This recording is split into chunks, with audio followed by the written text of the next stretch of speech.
homespun preacher was training his new pastor in his church. And that young man had given his first Sunday morning speech, and they sat down together afterwards to debrief, and he said to him, you know, you started off really enthusiastic, and you took the people on a journey, and then as you traveled along, I discovered at the end you just kept circling the airport and circling the airport. When you got a message, Sonny, bring the airplane in, land the plane, and make sure it doesn't bounce on the runway. That's what we're going to talk about today. Landing our planes and concluding our speeches in a powerful and impactful way. What is the criteria for a successful conclusion? Well, first of all, we want to ensure we achieve a sense of closure when we have a conclusion and a closing. It wraps it up, it ties it all together. The last words that you say are going to be the first words that they remember after your speech. The closing can be dramatic, it can be emotional, it can be serious, it can be humorous. And in a 5 to 7 minute speech, you only want to take about 30 seconds to a little bit more than a minute. 5 to 10% of the entire speech time is given to the conclusion. And your message is important. You want to pull together your speech and make an impact, because each of us have a message to give. Whatever our speech is, our message is important. And you might be interested to know this is a picture of the Berlin Wall coming down. And we all make a contribution to the world with our message. We're going to talk about 6 memorable closing techniques. The first one, use a quote. Second, use a story. Third, call for action. Fourth, a rhetorical question. Fifth, refer back to your beginning. And sixth, summarize. And now we're going to go through them one by one. You can use these individually in your closing, or you can use any combination of these.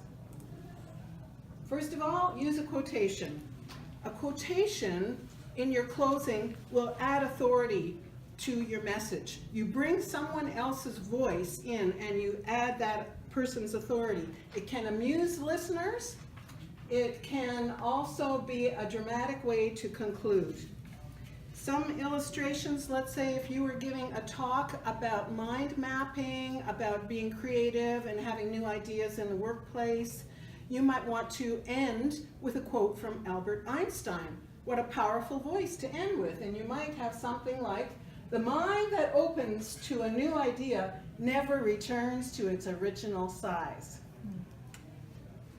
Let's say you were giving a message about getting over some of your fears of trying new things. And you may close with, life is like a 10-speed bicycle. Some of us have gears we've never used before. And who's that from? Can you see it? Linus? From Peanuts. So you can add a little humor, and it can lighten up your speech, especially as you're wrapping up a serious topic, if you can find an appropriate quote. It can add drama to your speech, especially if you're talking about human potential. You might use someone like William Shakespeare. We know what we are, but know not what we may be. Isn't that a fabulous quote to close with? Something about human potential. Now, my suggestion about quotes is ensure that you're quoting from someone your audience would know and someone that they would respect. Try and avoid political figures. They may not respect the political figure that you're quoting. You can quote the dead ones, long dead, like George Washington or something like that. That's okay. Also avoid religious quotes. Some people will be offended on one side and others will be offended on the other side. Remember that Buddhists, Hindus, and New Agers are also religions. So keep that in mind if you're quoting some self-help type of quotes.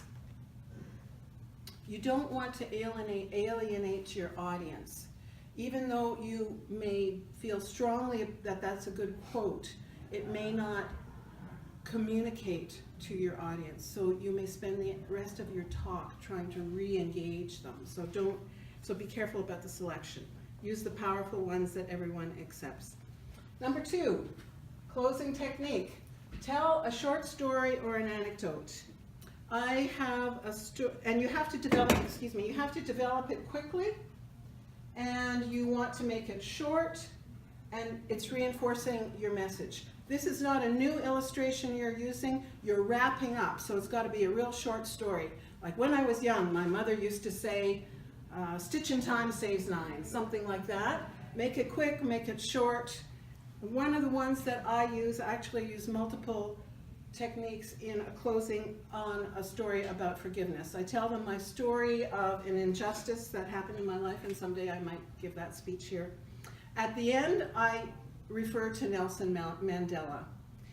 And Nelson Mandela spent 28 years in one of the most inhumane prisons in South Africa. And he was in there because he fought for human rights for black people. And he said, as I walked to the door of my freedom, I knew that if I did not leave anger, hatred, and bitterness behind, I would still be in that prison. Are you and I willing to step out of our own prisons with forgiveness, throwing open the door with that forgiveness and saying goodbye anger, hello freedom? And that's how I close one of my speeches. Quote, story, and a call to action. And that's what I've just illustrated. A call to action. Whoops, let's go back. Can we go back? Yes. Clearly explain what action the audience should take. If you are talking about having new perspectives and ideas, Tony Robbins closes one of his speeches with, I challenge you. Isn't that clear? Isn't that a clear call for action? He goes on to say, I challenge you. Explore the web in your own mind, after he has built this speech about what happens in our own heads. Explore your web, your mental one in here, and the needs that are driving you. And as you understand yourself, you will understand others. And isn't that what it's all about? There's a call to action. Oh, and he likes to close with a God bless. So that may suit your audience, it may not. Depends on the environment. And that's why it's important to know your audience. If you're speaking to engineers, you've got a different audience than if you are speaking to women who are interested in crafting, scrapbooking. It's a totally different kind of environment. So know who they are, what their thinking is, so that you can develop that rapport as you close. Number 4, ask a rhetorical question. You may ask, can we afford to do this? I ask, can we afford not to? So a rhetorical question you don't really answer it, it's to make your point. I think there's a civil rights speech where it says, if you prick us, do we not bleed? And that is a quote from Shakespeare that they've used. Number 5.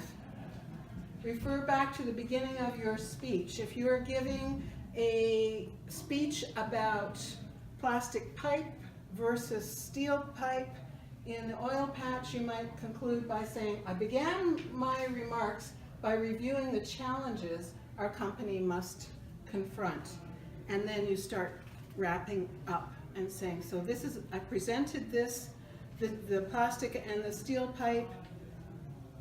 We need to pull together in order to keep our market share, something like that. Then, next, number 6, closing technique. Whoops. Oh, refer back to the beginning of the speech, yes. Let's say you opened your speech about Aladdin and Jasmine taking a magic carpet ride into the stars. And you were telling us about your trip to the observatory and what you saw in the stars. You might end your speech with our magic carpet ride through the stars is over and it's now time to touch down. So you've done kind of a call back. You've brought the beginning back to the ending.